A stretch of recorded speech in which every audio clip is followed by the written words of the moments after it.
বলে আল্লাহর বিধান হলো চুরি করলে হাত কাটো। কি কাটো? তো যখন কেউ চুরি করে ধরা পড়বে, রাষ্ট্রের মাধ্যমে যখন হাত দুই একজনের কাটা হবে, তখন বলবে চুরি করা তো যাবেই না, রাস্তায় কোনো জিনিস পড়ে থাকলে সেটাও নেওয়া যাবে না, কারণ আমি ওইটা পাওয়ার পরে যদি যার জিনিস তাকে খুঁজে দেওয়ার জন্যও নেই, কিন্তু আমাকে চোর বলে যদি সাব্যস্ত করে হাত কাটে, অতএব যার জিনিস যেখানে পড়ে আছে সেখানেই তাকে আমার ধরা দরকার নেই। মুমিন বান্দার যে বৈশিষ্ট্যগুলো আছে তার মধ্যে এটা একটা, ভুল হলেই সাথে সাথে তাওবা করবে। কার কাছে?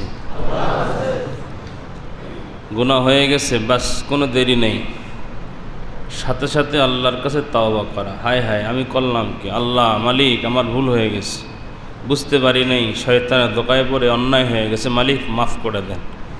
কিতাবের মধ্যে আসছে গুনাহ করার পরের যে সময় তাওবা করার, এই সময়টা যার যত কম, তার তাওবা কবুল হতেও তত কম সময় লাগে। সুবহানাল্লাহ। ধরেন আপনি আজকে একটা অন্যায় করছেন, অন্যায় করার পরে আপনার এটা দিলের মধ্যে আঘাত লাগে নাই যে আমি এই ভুলটা করছি।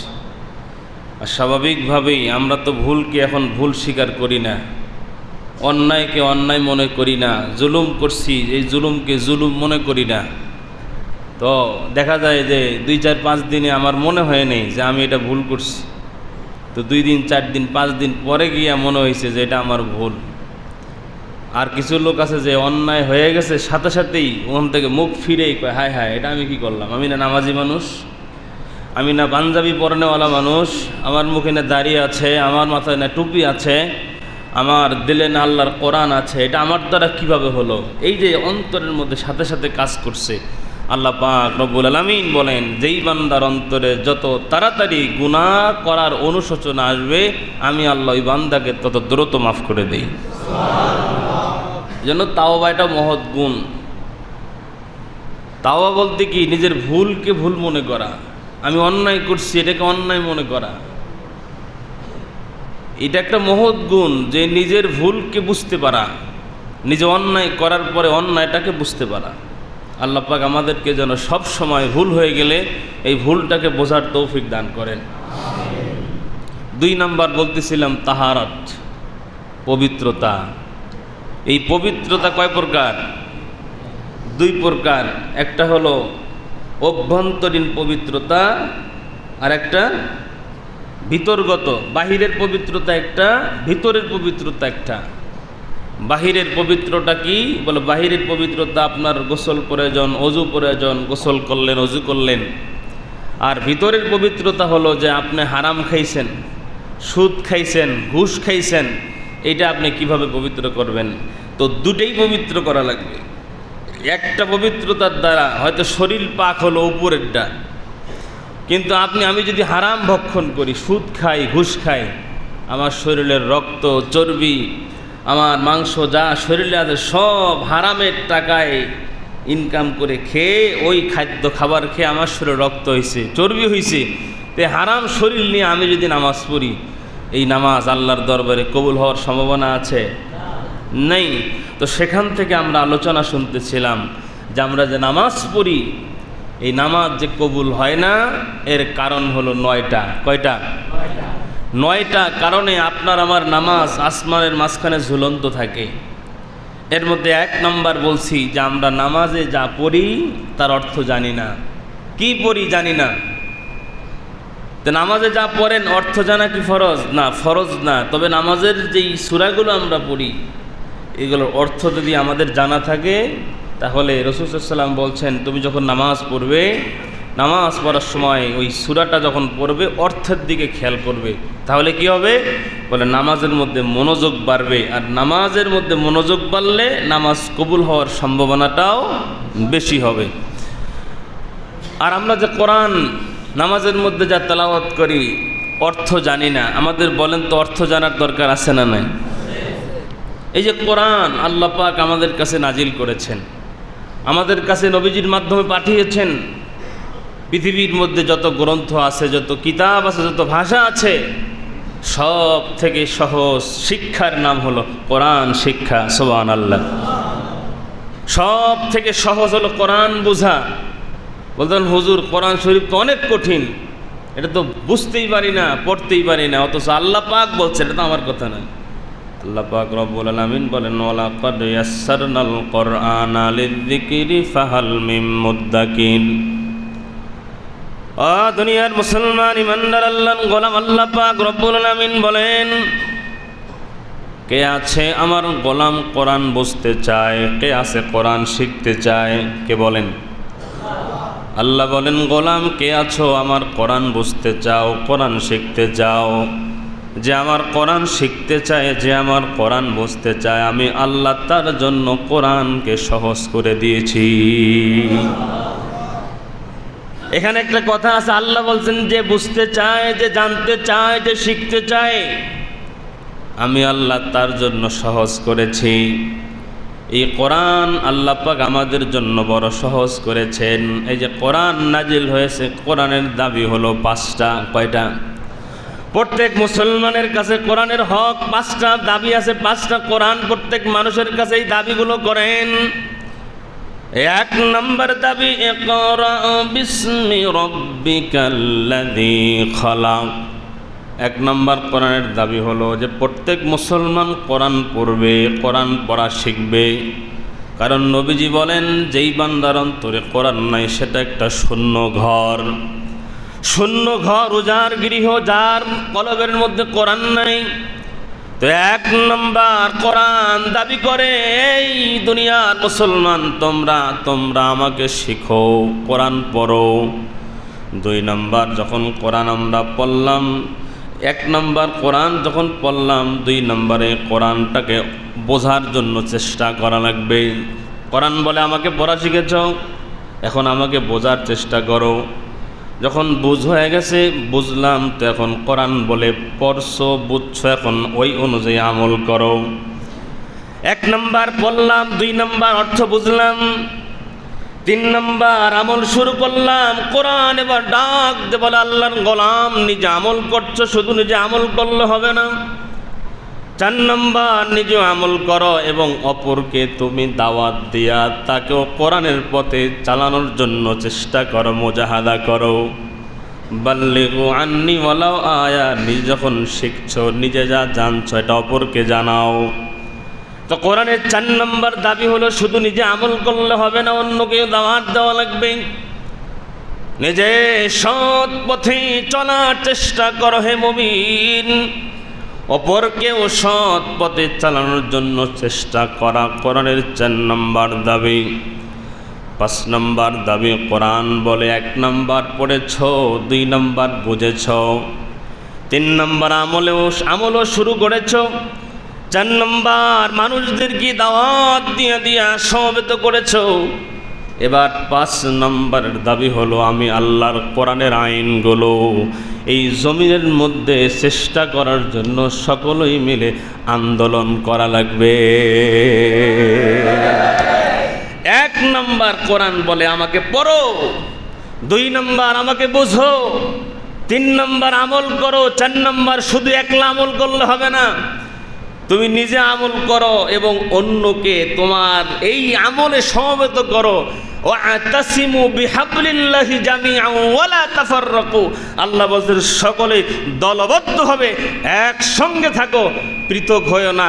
কারণ যখন পৃথক হইবা তখনই তোমার উপরে বিপদ চলে আসবে, ঠিক কিনা বলেন? আল্লাহ পাক বলতেছেন সমবেত হও। আল্লাহর কোরআন বলে 5 নম্বরের দাবি, যখন সমবেত হইছ, এখন দাবি হলো আমার আইনগুলো জমিনে প্রতিষ্ঠার জন্য আন্দোলন করা। কোরআনের আইন জমিনে প্রতিষ্ঠার জন্য আন্দোলন করা প্রত্যেক মুসলমানের জন্য ফরজ। কথা বলেন ঠিক কিনা? আমরা মনে করি যে কোরআনের আইন প্রতিষ্ঠার জন্য আন্দোলন করা লাগবে কেন? যে আল্লাহ বলছেন আকিমুস সালাহ, নামাজ কায়েম করো, আকিমুস সালাত বলছেন কে? যে আল্লাহ বলছেন আকিমুস সালাত, নামাজ কায়েম করো, আল্লাহ বলার কারণেই তো ফরজ হয়। আল্লাহ যা নির্দেশ দেন, আদেশ দেন, ওটাই ফরজ হয়। যেই মালিক বলছেন আকিমুস সালাহ, নামাজ কায়েম করো, ওই আল্লাহ বলছেন আকিমুদ্দিন, দিন প্রতিষ্ঠা করো। নামাজ যেমন ফরজ, রোজা যেমন ফরজ, হজ যেমন ফরজ, যাকাত যেমন ফরজ, আল্লাহর জমিনে আল্লাহর আইন, আল্লাহর কোরআন প্রতিষ্ঠা করাও সেমন ফরজ। কথা বলেন ঠিক না? এই জন্য এই জমিনে কোরআন যাতে প্রতিষ্ঠা হয়। এই জমিনে কোরআন প্রতিষ্ঠা হলে লাভ কি আর ক্ষতি কি? এই যে আমরা গণতন্ত্র, আমাদের বাংলাদেশ গণতন্ত্র, এই গণতন্ত্র আর খেলাফতের মধ্যে পার্থক্যটা কি? বলে সমাজে, রাষ্ট্রে যদি কোরআন বিজয় হয় এমপি লাগবে না। কি লাগবে না? কথা বুঝেন? যদি কোরআন রাষ্ট্রে কায়েম হয় এমপি লাগবে না, সংসদ লাগবে না। কেন? কয় সংসদ কেন আর এমপি কেন? কয় আইন প্রণয়নের জন্য, আইন পাস করার জন্যই তো এমপিটা সংসদে যায়, ঠিক কিনা বলেন? আর আইন আর পাস হবে কি? আল্লাহর কোরআন তো আইন সব দেওয়া আছে, দেশ কিভাবে পরিচালিত হবে সব দেয়া আছে, নতুন করে আইন আর পাস করাও লাগবে না, এমপিও লাগবে না। গণতন্ত্র যারা লালন করে তারা কোরআনের রাষ্ট্র কায়েম চায় না, এ কারণেই যে যদি কোরআন কায়েম হয় আমাদের খাওয়া বন্ধ হয়ে যাবে। এটা এক নম্বরের কারণ, আর কোনো কারণ নেই। কারণ কোরআনের রাষ্ট্র কায়েম হলে এই সমাজে চুরি থাকবে না, এই সমাজে ঘুষ থাকবে না, টাকার বিনিময়ে রাতারাতি আমাদের বিচারগুলো কেনা বেচা হবে না। আল্লাহর কোরআনের রাষ্ট্র কায়েম হয়ে গেলে ওমর ইবনুল খাত্তাব রাদিয়াল্লাহু তাআলা জামানার মতো এক ঘাটে ছাগল আর বাঘ পানি পান করবে, বাঘ ছাগলকে আক্রমণ করার সাহস পাবে না। এর নাম কোরআনের রাষ্ট্র। কোরআনের রাষ্ট্র কায়েম হোক, এটা আমরা চাই না। আমরা যারা নামাজ পড়ি, এখন সবাই বলবেন যে আমরা চাই। এখন হাত কেন পাও উঠাইবেন আমরা চাই, কিন্তু যখন সিল মারার টাইম আসবে তখন আল্লাহর কোরআনের পক্ষে না দিয়ে গণতন্ত্রের মধ্যে আমরা সিল মারি। যদিও বা আমি জন্মের পরে এখনো সিল মারার সুযোগ পাইনি, দেখি সামনে হয় কিনা। ভাইয়ের আমার, আমি একটা কথা বলি, আপনার ব্যক্তিগত মত এটা আপনি এমন একজনকে দিবেন যার কারণে দেশের কল্যাণ হবে, সমাজের কল্যাণ হবে, ইসলামের কল্যাণ হবে। আপনি এমন একজনকে সিল মারছেন যেই বেটা সিল পাওয়ার পরে, নির্বাচন করার পরে সে এমপি হইয়া, চেয়ারম্যান হইয়া, মেম্বার হইয়া জনগণের সম্পদ চুরি করে, রাস্তার টাকা চুরি করে পকেট ভরে খায়, এমনকি বিধবা মহিলার কার্ডের যে ভাতা আছে সেটা পর্যন্ত লুচ্চা চুরি করে খায়। এমন লোককে যদি আপনি নির্বাচনের সময় সিল মেরে যদি আপনি নির্বাচন করেন, কসম আল্লাহর, দুনিয়াতে কারোর কাছে জবাব না দেওয়া লাগলেও আল্লাহর কাছে জবাব দেওয়া লাগবে। এজন্য ভাই, এই সমাজের মধ্যে কোরআন যাতে প্রতিষ্ঠা হয়, এই সমাজের মধ্যে আল্লাহর আইন যাতে প্রতিষ্ঠা হয়, কিভাবে প্রতিষ্ঠা হবে এই চেষ্টা মুজাহাদা আপনার আমার করার দরকার আছে না নাই? করতে হবে। কারণ আমি মুমিন, আমি মুসলমান, আল্লাহর কোরআন আমি পড়ব, আল্লাহর কোরআন আমি বুঝবো, আল্লাহর কোরআন দিয়ে আমার পরিবার চালানোর চেষ্টা করব এবং অন্যকেও দাওয়াত দিব। এবং আল্লাহর কোরআন সমাজে যাতে প্রতিষ্ঠা হয়, এই সমাজের প্রত্যেকটা মানুষ যাতে আল্লাহর কোরআন দ্বারা পরিচালিত হতে পারে। আর আল্লাহর কোরআন যদি বিজয় হয়, প্রতিষ্ঠা হয়, এই সমাজে কোনো ধর্ষণ, ঘুষ, হত্যা, রাহাজানি, কোনো অন্যায়, অবিচার, দুর্নীতি থাকবে না, ঠিক কিনা বলে? কারণ আল্লাহ রসুল সাল্লাল্লাহু আলাইহি ওয়াসাল্লামের কথা আমি আপনাদেরকে বলেছিলাম যে আল্লাহ রসুল সাল্লাল্লাহু আলাইহি ওয়াসাল্লাম কয়েকটা ধাপে চেষ্টা করেছিলেন সমাজ থেকে দুর্নীতি বন্ধ করার। আল্লাহর নবী এমন একটা সময়ে সমাজে ভূমিষ্ঠ হয়েছেন, জন্মগ্রহণ করেছেন, যেই সময়ের মানুষগুলো এমন কোনো অন্যায় জুলুম নাই যা তারা করতো না, ঠিক কিনা বলেন? আল্লাহর নবী যখন বুঝমান হলেন তখন দেখলেন সমাজের মধ্যে এমন কোনো অন্যায়, অবিচার, দুর্নীতি, অনাচার, অন্ধকার নাই যেটা সমাজে নাই। আল্লাহর নবী বুঝ হওয়ার পর থেকে 17 বছর বয়স পর্যন্ত, মনে আছে আমি বলেছিলাম আপনাদেরকে যে 17 বছর বয়স পর্যন্ত নবীজি একা একা চেষ্টা করেছেন, কিন্তু নবীজি পারেন নাই। 17 বছর বয়সে গিয়ে একটা সংগঠন করেছিলেন, যেই সংগঠনটার নাম হলো হিলফুল ফুজুল। এই সংগঠনের মাধ্যমে বিশ্বনবী 40 বছর বয়স পর্যন্ত চেষ্টা করেছেন সমাজ থেকে দুর্নীতি বন্ধ করার, অন্যায়, অনাচার, এই অন্ধকারগুলোকে দূর করার। কিন্তু নবীজি 40 বছর বয়স পর্যন্ত চেষ্টা করার পরেও এই সমাজ থেকে একটা অন্যায় নবীজি মুছে ফেলতে পারে। তাহলে একটু একটু বোঝার চেষ্টা করেন যে নবীজি বুঝ হওয়ার পর থেকে 17 বছর বয়স পর্যন্ত চেষ্টা করেছেন, 17 বছর বয়স থেকে 40 বছর বয়স পর্যন্ত বিশ্বনবী দলবদ্ধভাবে সাংগঠনিক মাধ্যমে চেষ্টা করেছেন। এরপরেও নবীজি পারেন। আল্লাহ নবী চিন্তায় মগ্ন হয়ে হেরা গুহায় চলে গেছেন।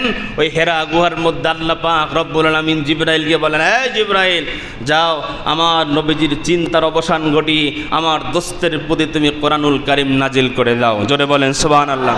ওই হেরা গুহার মধ্যে জিবরাইল নবীজির কাছে কোরআন নিয়ে আসলেন। 23 বছরে পুরা কোরআন নাজিল হলো। যখন যতটুকু প্রয়োজন নবীজির কাছে জিবরাইলের মাধ্যমে আল্লাহ তাআলা কোরআন নাজিল করেছেন। আর নবীজি প্রত্যেকটা কোরআনের আয়াত, প্রত্যেকটা বিধান এই 23 বছরের গোটা জিন্দিগিতে যে কোরআন নাজিল হয়েছে এই 23 বছরে এই প্রত্যেকটা আয়াত জমিনের মধ্যে প্রতিষ্ঠা করেছেন, যার বদৌলতে আল্লাহ পাক রব্বুল আলামিন কোরআন দ্বারা এই সমাজ রাষ্ট্র পরিচালনা করার কারণে এই 23 বছরের সমস্ত অন্ধকারকে দূর করে দিয়ে আমার আল্লাহ দানবতাকে মুক্তি দিয়া দানবতার পরিবর্তে এই সমাজ আমার আল্লাহ মানবতা প্রতিষ্ঠা করে দিয়েছিলেন। ঠিক না বলেন? দুনিয়ার মুসলমান নবীজি চেষ্টা করছেন 40 বছর বয়স পর্যন্ত, কিন্তু অন্ধকার দূর হয় নাই, দুর্নীতি বন্ধ হয় নাই, অন্যায় অনাচার দুর্নীতি কিছুই বন্ধ হয় নাই। কিন্তু নবীজি যখন কোরআন দিয়ে রাষ্ট্র পরিচালনা শুরু করেছেন, এই 23 বছরে যখন কোরআনের রাষ্ট্র কায়েম হয়ে গেছে, এই সমাজ থেকে সমস্ত অন্ধকারগুলো দূর হয়ে গেছে এবং এই সমাজের মধ্যে আমার আল্লাহ দানবতাকে মুক্তি দিয়া দানবতাকে হটায় আমার আল্লাহ মানবতা, ওই অন্ধকার সমাজকে আমার আল্লাহ আলোকিত সমাজ বানায় দিয়েছিলেন। কোনো সন্দেহ আছে? এই সমাজকে বলা হয় খয়রুল করুণের সমাজ। দুনিয়ার মুসলমান আজও আমাদের এই বাংলাদেশে, আমি তো মাঝে মাঝে বলি, আচ্ছা বলেন তো আমাদের বাংলাদেশে মসজিদ কম না বেশি? সবাই বলেন কম না বেশি? মাদ্রাসা কম না বেশি? ওলামায়ে কেরাম কম না বেশি? তাবলিগ জামাতের মেহনত কম না বেশি? তো এই যে আমাদের সমাজে এত সব কিছুই তো বেশি, এগুলো ভালো না খারাপ? মাদ্রাসা বেশিও ভালো না খারাপ? মসজিদ বেশি ভালো না খারাপ? ওলামায়ে কেরাম সমাজে বেশি ভালো না খারাপ? এবার বলেন তো আমাদের সমাজে গুনাহ কম না বেশি? এখন উপলব্ধি করেন, মাদ্রাসা যদি বেশি হয়, মসজিদ যদি বেশি হয়, মুসল্লি যদি বেশি হয়, আলেম যদি বেশি হয়, তাবলিগ জামাতের লোক যদি বেশি হয়, এদের মেহনত যদি বেশি হয়, গুনাহ কমার কথা না বাড়ার কথা? তাবলিগ জামাতের মেহনত বেশি, মসজিদ বেশি, মাদ্রাসা বেশি, তো গুনাহ তো কমার কথা ছিল, তো কমেই না, বরং দিন যত যায় নিত্য নতুন গুনাহরও আবিষ্কার হয়। কথা বলে না? ঠিক না বেঠিক? গুনাহ তো হয় নতুন নতুন, আবার যেগুলো পুরান আছে ওগুলো এখন আপডেট হয়। কথা কন না? ঠিক না বেঠিক? তো গুনাহ এমনভাবে দিন যাচ্ছে, কমার কথা ছিল কিন্তু বাড়তেছে। কিন্তু আসলেই গুনাহ যে কমার কথা, এটা তো কমে না বরঞ্চ বাড়ে। এর অনেকগুলো কারণ আছে, লম্বা আলোচনা। এর মধ্যে মোট কারণ হলো এই সমাজের আমরা যারা মানুষ আছি, আমরা কোরআন দ্বারা পরিচালিত হচ্ছি না। কথা বলেন ঠিক না বেঠিক? যখন আমরা কোরআন দিয়ে নিজেরা পরিচালিত হব, এই সমাজকে পরিচালনা করব, তখন এই সমাজ থেকে গুনাহ বন্ধ হবে। আমি বলি, দেখেন এই বাংলাদেশে মেহনত তো নানান রকমভাবেই চলছে। প্রায় 59 বছর থেকে আমাদের তাবলিগ জামাতের মেহনত চলছে। বলেন তো এই তাবলিগ জামাতের মেহনত দিয়ে এই সমাজ থেকে একটা গুনাহ বন্ধ হয়েছে? এই যে আওয়ামী লীগ এত বছর রাষ্ট্র পরিচালনা করেছেন, বলেন তো একটা গুনাহ বন্ধ হয়েছে? তো এই যে বিএনপি ক্ষমতায় ছিল, গুনাহ বন্ধ হয়েছে? তো এইভাবে আপনারা যদি হিসাব করেন, এই বাংলাদেশে আজ পর্যন্ত একটা গুনাহ কোনো দল, রাজনৈতিক দল বলেন আর দ্বীনি মেহনতি দল বলেন, কেউ চেষ্টা করে এই সমাজ থেকে একটা গুনাহ মুছে ফেলতে পারে নাই। ঠিক না বলেন? তাহলে বোঝা গেল এইভাবে চেষ্টা করলে কিয়ামত পর্যন্ত তাবলিগ জামাতের লোকেরা দাওয়াত দেবে, আমরা ওলামায়ে কেরামরা কিয়ামত পর্যন্ত বয়ান করব। আমি বলি শীতকালে 8000 মাহফিল হয়, প্রত্যেক দিন প্রায় 4 মাস। এই 8000 মাহফিলে 24,000 বক্তারা প্রত্যেক দিন বয়ান করে 4টা মাস। এই বয়ানের দ্বারা এই সমাজ থেকে একটা গুনাহ মুছে নাই। কথা বলেন ঠিক কিনা? হ্যাঁ, হয়তো অনেকেই বলতে হুজুর তাইলে মাহফিলের দরকার কি, এই ওয়াজ দিয়ে দরকার কি? লাভ নাই সেটা বলি নেই, কিন্তু গুনাহ বন্ধ হয়নি এটা বলছি। ঠিক না বেঠিক? আমি কিন্তু বলি নেই যে ওয়াজ দিয়ে লাভ নাই, এটা বলছি নাকি? আমি বলছি যে এই ওয়াজ দিয়া, এই তাবলিগের মেহনত দিয়া, আমাদের নেতা নেত্রীদের এই আইন দিয়া এই সমাজ থেকে একটা গুনাহ মুছে নাই, এটা বলছি। লাভ কি? লাভ আছে। কি লাভ? বয়ান দিয়ে লাভ কি? বলে এই বয়ানের দ্বারা অনেক দাড়ি সারা লোক বয়ান শুনে দাড়ি রাখছে। কথা কন না, ঠিক না ঠিক? অনেক বেনামাজি লোক বেনামাজির কবরের শাস্তি জাহান্নামের বর্ণনা শোনার পরে তারা অনেকে আছে নামাজ ধরছে, ঠিক না ঠিক? অনেক বেপর্দা নারীরা পর্দার বয়ান শুনে, বেপর্দা নারীর শাস্তির বর্ণনাগুলো শুনে, বয়ান শুনে অনেক মায়েরা পর্দায় ঢুকেছে, ঠিক না ঠিক? অনেক ভাইয়েরা আছেন এই কোরআনের গুরুত্ব বুঝাইতে গিয়ে, এলেমের গুরুত্বর বয়ানগুলো শুনে শুনে নিজের সন্তানদেরকে মাদ্রাসা দিয়ে আলেম বানায় আছে, ঠিক না ঠিক? বয়ানের দরকার আছে। আমি বলছি বয়ান দিয়ে লাভ আছে, কিন্তু বয়ান দিয়ে সমাজ থেকে একটা গুনাহ মুছে নাই। এই সমাজ থেকে বয়ানের দাম, কি চুরির বয়ান করি না? করিনি? যে চুরি করলে শাস্তি হয়, বয়ান করি না আমরা? যে চুরি কি বন্ধ হয়েছে? যে সুদ খাইলে এই শাস্তি, সুদ বন্ধ হয়েছে? ঘুষ খাইলে এই শাস্তি, ঘুষ বন্ধ হয়েছে? হয় নাই। এগুলো ওয়াজের দ্বারা হবে না ভাই, বা এগুলো কি দিয়ে হবে?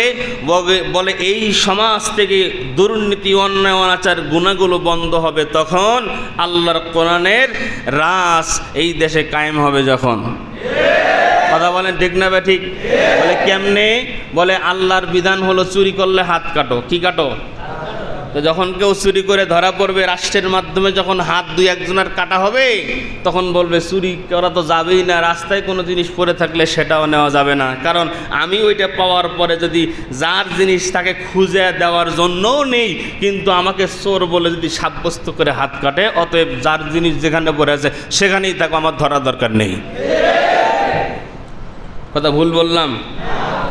আল্লাহর কোরআনের শাস্তি হলো, কেউ যদি জেনা করে, ধর্ষণ তো পরের হিসাব, আপোষে জেনা করে, ধর্ষণ তো জোরপূর্বক, আপোষেও যদি কেউ জেনা করে, আল্লাহর কোরআনের বিধান হলো ওর অর্ধেক কোমর পর্যন্ত পুইতা মানুষ ওরে ঢিল মারবে ততক্ষণ পর্যন্ত, যতক্ষণ পর্যন্ত না মারা যাবে।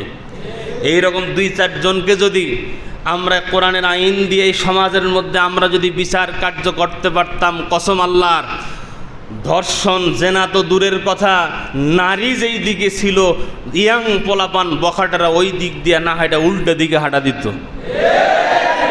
আমরা খালি কই কি ধর্ষণ বন্ধ করো, মাদক বন্ধ করো, দেওয়ালের মধ্যে লেখা মাদককে না বলুন, যেই সুরেরা লেখা ওই সুরেরাই আবার মাদক আমদানি করে।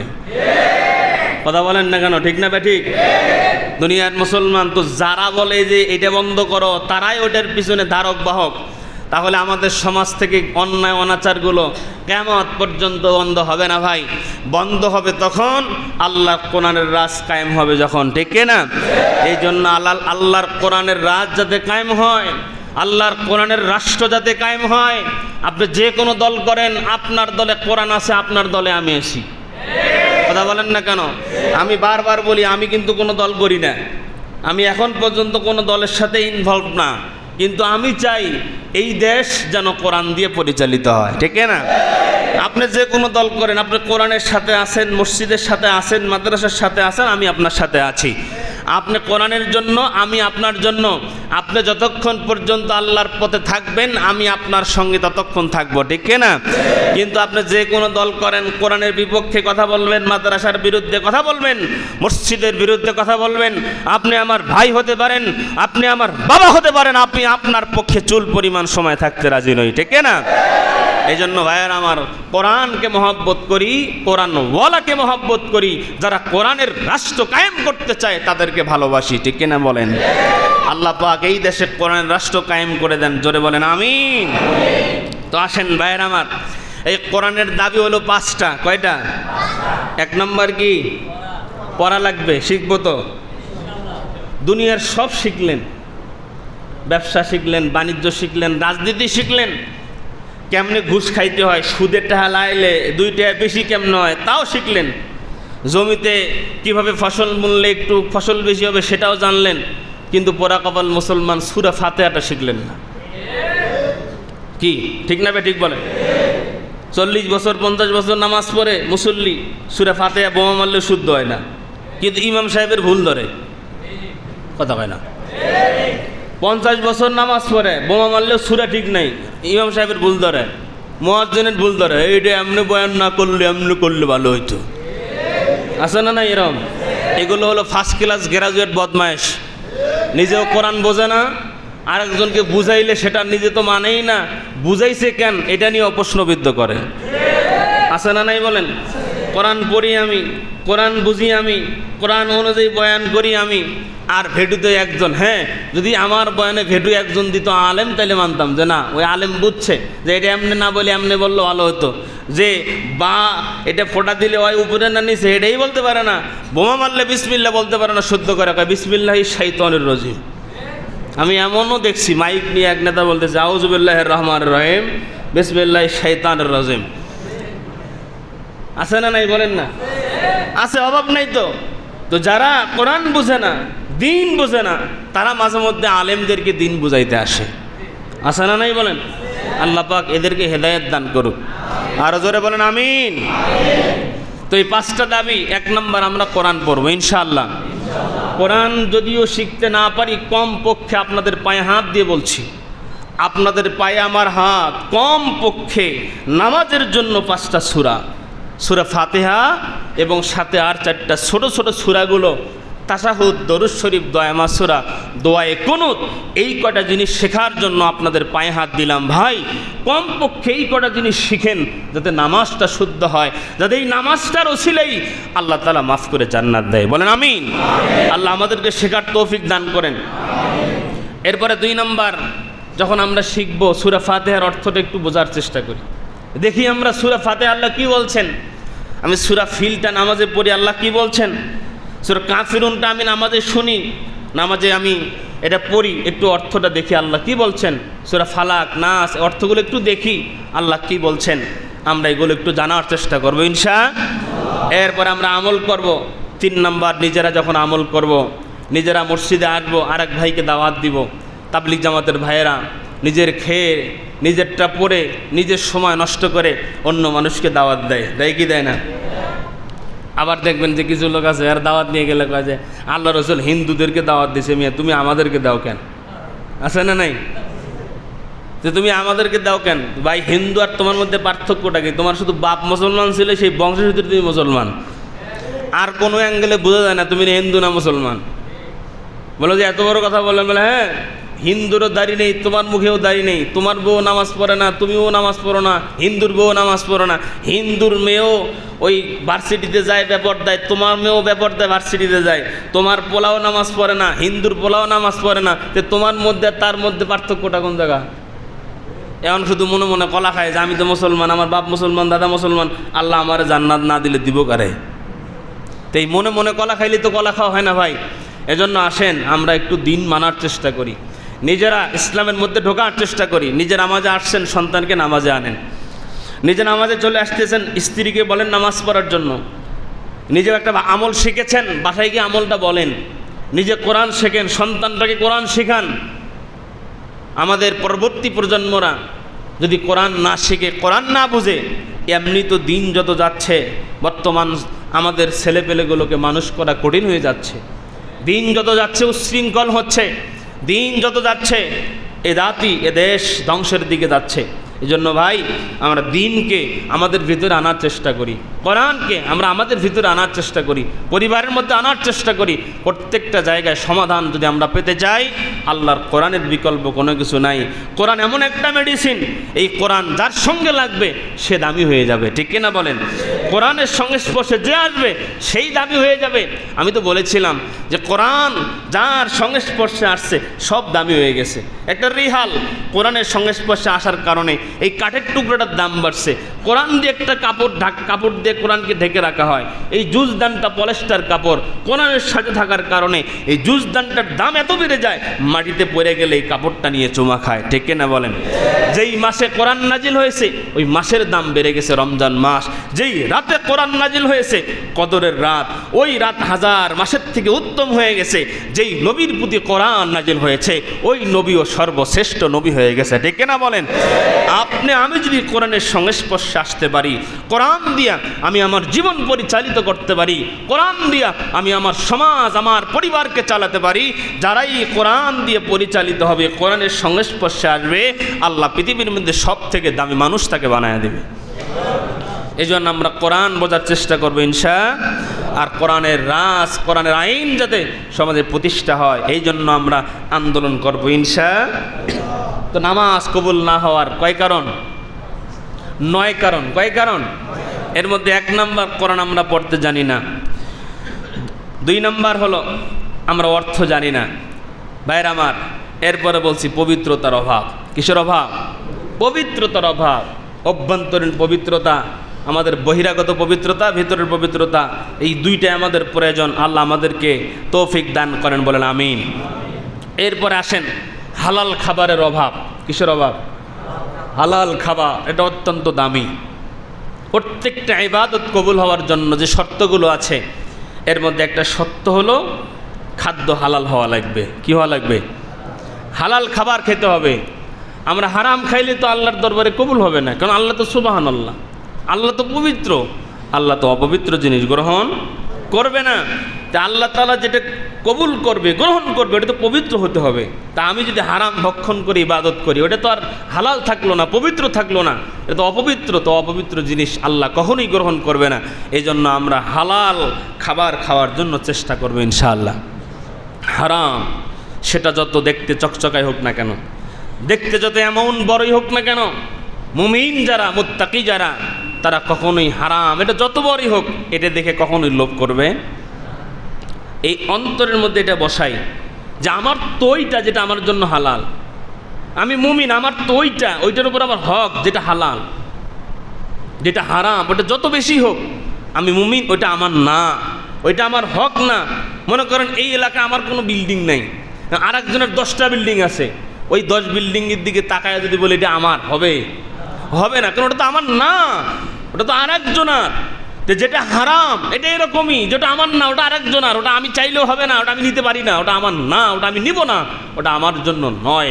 আমার জন্য ওইটা যেটা হালাল, যেটা আমার ইনকামে, যেটা আমার কাছে বৈধভাবে আসে, ওইটা আমার, বাকিটা আমি নিতে পারি না। আমি মুমিন, কারণ আমি ওইটা নিলেই তো আল্লাহর থেকে আমি জুদা হয়ে যাব, আল্লাহর থেকে আলাদা হয়ে যাব। আর এই দুনিয়াতে থাকবো কয়দিন? দুনিয়া তো চিরস্থায়ী থাকার জায়গা নয়, আমাদেরকে দুনিয়া থেকে যেতে হবে। হারাম পথে ইনকাম করে সম্পদের পাহাড় করে ব্যাংকে জমা করলাম, 5টা 10টা বাড়ি করলাম, এইটা ওইটা কইরা রেখে গেলাম, কোনো ফায়দা নাই, কোনো লাভ নাই। বরঞ্চ হারাম পথে উপার্জন করে যাওয়ার কারণে আমার মৃত্যুর পর থেকেই আমার উপরে এর আযাব শুরু হয়ে যাবে। ঠিক কিনা বলেন? এজন্য আসেন হারাম থেকে সর্বদা বাঁচার জন্য চেষ্টা করি, হালাল খাদ্য উপার্জন করে খেয়ে বেশি বেশি নেক আমল করার চেষ্টা করি। আল্লাহ আমাদেরকে তৌফিক দান করেন। এরপরে আসেন খুশুখুজুর অভাব। খুশুখুজু কি বলে? নামাজের মধ্যে একাগ্রতা, মনোযোগের অভাব। নামাজ পড়ি, কিন্তু নামাজ পড়ি এই জায়গায়, আমি দেই কক্সবাজার। নামাজের মধ্যে ওই যে 2 দিন আগে বা আগের রাত্রে কক্সবাজার থেকে ঘুরে আসছে আর কি, নামাজে দাঁড়াইছে, আমি যে কক্সবাজারে কী কী দেখলাম, নামাজের মধ্যে সব মনে হয়।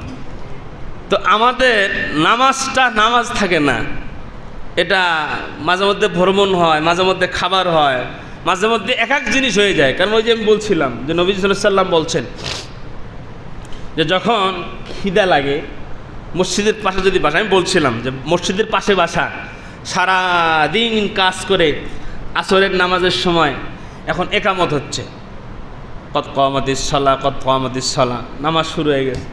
এখন বেড়ার লাগছে ক্ষুধা, সারাদিন কাজ করছে, খাবার প্রস্তুত, এখন কি করবে? খাবে না নামাজে যাবে? বলে না, কয় হুজুর আমি এও না ও না। খাবে না নামাজে যাবে? আচ্ছা, এটা তো যারা মনে আছে তারা বলছে খাবে। তো রসুল বলেন যে খাবার যদি প্রস্তুত থাকে, নামাজ যদি দাঁড়িয়ে যায়, যদি তোমার ক্ষুধা বেশি লাগে তুমি আগে খাও। সুবহানাল্লাহ বলবেন না? নামাজ কত বড় ইবাদত, এটা কত গুরুত্বপূর্ণ ইবাদত। অন্য হাদিসে নবীজি বলছেন কেমন গুরুত্বপূর্ণ, বলে এক নারী গর্ভপাত হবে, বাচ্চা জন্ম দিবে, বলে বাচ্চা অর্ধেক বের হয়েছে, অর্ধেক এখনো ভিতরে আছে, এমন অবস্থায়ও সে যেন নামাজ পড়ে। আল্লাহু আকবার বলেন। তখন তাকে নামাজ পড়তে হবে না, নবীজি গুরুত্ব বুঝিয়েছেন যে নামাজটা কত গুরুত্বপূর্ণ, যে এই সময়ও যেন নামাজ কাজা না হয়। তাহলে দেখেন, অথচ ক্ষুধা লাগছে, খাবার প্রস্তুত, নবীজি বলেন আগে খাও পরে নামাজ পড়ো। প্রসাবের চাপ আসছে, ইস্তেঞ্জার হাজত হয়েছে, বলে আপনি আসছেন দেখেন যে নামাজ শুরু হয়ে গেছে, বলে প্রসাবের চাপ আছে, আমি তাহলে কি এখন নামাজ পড়বো আগে? ওযু যেহেতু আসে না প্রসাব করবো, নবীজি বলেন আগে প্রসাব করো, ইস্তেঞ্জার হাজত আগে তুমি কমপ্লিট করো, এরপরে নামাজে দাঁড়াও। দেখেন কেন? বলে এই মান্দা ক্ষুধা অবস্থায় যদি নামাজে দাঁড়ায়, এখন আল্লাহু আকবার বলছে, বলে যে ইমাম সাহেব যদি সূরা কাউসারও ধরে, এরপরে মনে হবে সূরা ইয়াসিন ধরছে, যে নামাজ শেষ হয় না কেন, আমার ক্ষুধা লাগছে, যে এই যে সুন্দর সুন্দর এই গরম ভাত দেখলাম, ছোটো মাছের চচ্চড়ি দেখলাম, গরম ভাতের সাথে আবার দেখলাম টাকি মাছের ভর্তা। তো এইভাবে খাবারগুলো যদি স্মরণ হয়, আর আল্লাহ পাকের ফেরেশতারা যদি ভিডিও ক্যামেরা দিয়ে রেকর্ড করে, দেখবে যে বান্দার তো নামাজ নাই, রুকুর মাঝখানে টাকি ভর্তা, সেজদার মাঝখানে মাছের চচ্চড়ি। তা আল্লাহ যদি এইভাবে ভিডিও করে, দেখা যায় আর নামাজ নাই, পুরো নামাজ খাবার হয়ে গেছে। কথা বলেন ঠিক না ঠিক? আর আল্লাহ রসুল বলেন, এই বান্দা যদি খাবার খেয়ে নামাজে যায়, বলে খাবার খাবে, এক লোকমা খাবার দিবে মুখের ভিতরে, আর তাড়াতাড়ি খাবে, আর বলবে নামাজটা যাতে ধরা যায়, এক রাকাত হইলেও তাড়াতাড়ি খা। এই যে বান্দা তাড়াহুড়ো করে খাবে, লোকমাগুলো মুখের মধ্যে দিবে, খাবার খেয়ে দৌড় দিয়ে মসজিদে আসবে, আমি আল্লাহর ফেরেশতারা ভিডিও ক্যামেরা যে দেখবে যে বান্দার খাবার নাই, প্রত্যেক লোকমার ফাঁকে ফাঁকে আমার বান্দা নামাজের কথা বলেছে। সুবহানাল্লাহ। যে বান্দার খাবার আর নামাজ থাকে না, বলে এই বান্দার ভিতরে যে নামাজের জজবা, এই জজবাটা তো আমি আল্লাহ বেশি পছন্দ করি। আপনাদের ঘটনা বলছিলাম না, যে এক বুজুর্গ নামাজে আসছে আসরের সময়, তো নামাজের টাইম চেঞ্জ হয়ে গেছে। আগে ছিল হলো 4:45, এখন হয়েছে 5টায়। তাই নামাজ যে চেঞ্জ হয়েছে তো জানে না, যে উনি তো ওই নামাজের হিসেব মতোই আসছে, এসে দেখে যে নামাজ আগেই হয়ে গেছে। এখন তো নামাজ না পড়ার কারণে যারা তাকবীরুলের সাথে নামাজ পড়ে, প্রত্যেক নামাজ যারা তাকবীরুলের সাথে পড়ে, জামাতের সাথে নামাজ ছুটে গেলে তাদের অনেক কষ্ট হয়। তো নামাজ যখন ছুটে গেছে, উনি বলছেন, এই কী হয়ে গেল, এটা আফসোস করছেন। তো আর এক বুজুর্গ এটা টের পাইছেন, উনি নামাজ পড়ে বেরোইছেন। তো উনি বলতেছে, ভাই কী ব্যাপার? কয় আমি তো নামাজ পাইলাম না, নামাজ টাইম চেঞ্জ হয়ে গেছে, আমার তো মনে ছিল না। তো বলো, ভাই ঠিক আছে, আমি তো জামাতের সাথে নামাজ পড়লাম, তুমি আমার জামাতের সবটা নাও, আর তুমি যে ওই যে বললা তুমি জামাত পাও নাই, ওই শব্দটা আমারে দিয়ে দাও। সুবহানাল্লাহ বলেন না? তখন উনি আবার উল্টা বলতেছে, মিয়া জীবনে তো আফসোস ইবাদতের জন্য কোনো দিন করতে পারি নাই, জীবনে একদিন আফসোস করলাম, শব্দ করলাম, এটাও আপনারা দিলে আমার থাকে কি? সুবহানাল্লাহ বলতেন না? তো এই যে নামাজের বা ইবাদতের একটা আফসোস না করার, টাইম মতো না করার একটা আফসোস, লালসা, এটা আল্লাহর কাছে অনেক প্রিয়। কেন? আল্লাহ বলছেন ফাস্তাবিকুল খয়রাত, কল্যাণের দিকে যখন বান্দা প্রতিযোগিতা করে, হিরিস আলা মায়ান ফাউকা ওয়াস্তাইন বিল্লাহি ওয়ালা তাজাজ। নবীজি বলছেন ভালো কাজের দিকে লালায়িত হও, ভালো জিনিস দেখলে লোভ করো। এই লোভ, এই লালসাটা আল্লাহর কাছে অনেক পছন্দের। সুবহানাল্লাহ বলেন, আরো জোরে বলেন না সুবহানাল্লাহ। কেমন দেখেন, আমাদের এক আকাবিরিন, উনি নামাজ আদায় করতেন। তো নামাজ আদায় করতেন এক কামার, লম্বা ঘটনা, আমি শর্টকাটে বলি। তো ওই কামার, উনি এই দৃশ্যটা দেখতেন যে ওই আল্লাহওয়ালা বুজুর্গ মানুষ রাত্রিবেলা দীর্ঘ টাইম, তার উপরে ছাদ আছে 2 তালা, ওই বাঁশ দিয়ে সুন্দর করে করে ওখানে নামাজের জন্য জায়গা বানিয়েছেন। তো সেখানে রাত্রি ইবাদত করে। আর এই কামার সারাদিন লোহা পিটায় আসে, শরীর দুর্বল। সে দেখে দেখে চিন্তা করে আর বলে, আল্লাহ আমি যদি একটু সময় পাইতাম, আমি তো তার মধ্যে সেজদা করতে পারতাম। মালিক, আমার মনে চায় আপনাকে সেজদা দিব, আমার মনে চায় লং টাইম আমি দাঁড়িয়ে থাকবো নামাজে, আমার মনে চায় রুকুতে গিয়ে লম্বা টাইম থাকবো, আমার মনে চায় আমি সেজদায় গিয়ে লম্বা টাইম থাকবো। কিন্তু মালিক, সারাদিন আমি লোহা পিটায়া, আমি দা বানাই, বডি বানাই, আমি তো সারাদিন কাজ করে ক্লান্ত হই, আমার মনটা চাইলেও আমি তো তার মতো নামাজ পড়তে পারি না। দুনিয়ার মুসলমান, এই আল্লাহওয়ালা বুজুর্গের ইন্তেকাল হয়ে গেল, এই কামারের ইন্তেকাল হয়ে গেল, এবং এই কিছুদিন আগে এই বুজুর্গের ইন্তেকাল হয়ে গেল। এখন এই দুইজনের কবর কোনো না কোনোভাবেই ক্রমাগতভাবেই পাশাপাশি পড়ে গেছে। জোরে বলেন না সুবহানাল্লাহ। এই কামার আর এই আল্লাহওয়ালা বুজুর্গের কবর একসঙ্গে। আর এক বুজুর্গ রাত্রিবেলা একদিন স্বপ্নে দেখে এই বুজুর্গকে এখন ডাক দিয়ে বলতেছেন, এই বুজুর্গের নাম হলো আব্দুল্লাহ ইবনে মুবারক রাহমাতুল্লাহ আলাইহি, ইমাম বুখারীর ওস্তাদ ছিলেন। জোরে বলেন সুবহানাল্লাহ। আমরা যে বুখারী শরীফের কথা বলি, এই বুখারী শরীফের যিনি ওস্তাদ ছিলেন ইসমাইল বুখারী রাহমাতুল্লাহ আলাইহি, ওনার ওস্তাদ আব্দুল্লাহ ইবনে মুবারক রাহমাতুল্লাহ আলাইহি। তো উনি স্বপ্নযোগে দেখতেছেন ওই কবরস্থান। তো স্বপ্নের মাধ্যমেই জিজ্ঞাসা করছেন যে আল্লাহ পাক আপনাকে কবরের মধ্যে কি সম্মান দিয়েছেন, কি হালতে রেখেছেন। তখন তিনি বলেন যে আল্লাহ পাক তো আমাকে অনেক সম্মান দিয়েছেন, তবে আমার কবরের পাশে একটা কবর আছে, কামারের কবর, আল্লাহ তাকে যে মর্যাদা দিয়েছেন আমাকে অত মর্যাদা দেয় নাই। সুবহানাল্লাহ বলেন। তো যাক, লম্বা কথা। পরে এই খোঁজ খবর করে দেখছেন, যতগুলো কারণ পাইছেন তার মধ্যে একটা কারণ হলো সে ওই যে উনি নামাজ পড়তেন আর এখান থেকে উনি লোভ করতেন, কিন্তু পড়তে পারতেন না।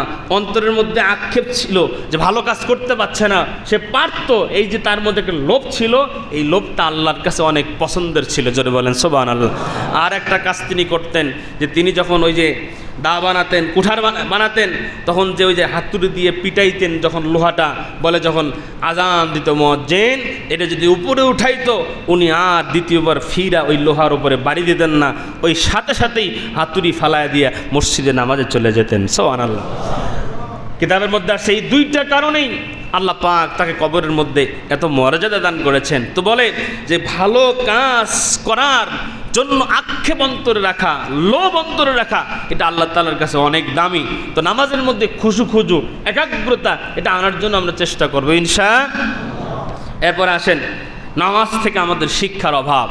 নামাজ কবুল না হওয়ার কারণ, নামাজ থেকে আমাদের শিক্ষার অভাব। নামাজ থেকে শিক্ষা কি? নামাজ থেকে শিক্ষা হলো আমরা যখন হাত উঠে আল্লাহু আকবার বলি, কি বলি? প্রথমে তো আল্লাহু আকবার বলি, যে আল্লাহু আকবার বলি। আল্লাহু আকবার শব্দের অর্থ কি? আল্লাহ সবচাইতে বড়, যে আল্লাহ সর্বশ্রেষ্ঠ, আল্লাহ সবচাইতে বড়, আল্লাহর উপরে কেউ নাই। এটা নামাজে যেমন বলি, এটা নামাজের বাহিরেও আমাদের ঠিক রাখা দরকার। কথা বলেন ঠিক না ঠিক? যে আল্লাহকে যখন আমরা মসজিদে যেভাবে আল্লাহু আকবার বলে আল্লাহকে সর্বশ্রেষ্ঠ ঘোষণা দিয়েছি, আল্লাহ সবার উপরে এটা ঘোষণা দিয়েছি, এটা মসজিদের বাহিরেও যেন আমরা ঠিক রাখি।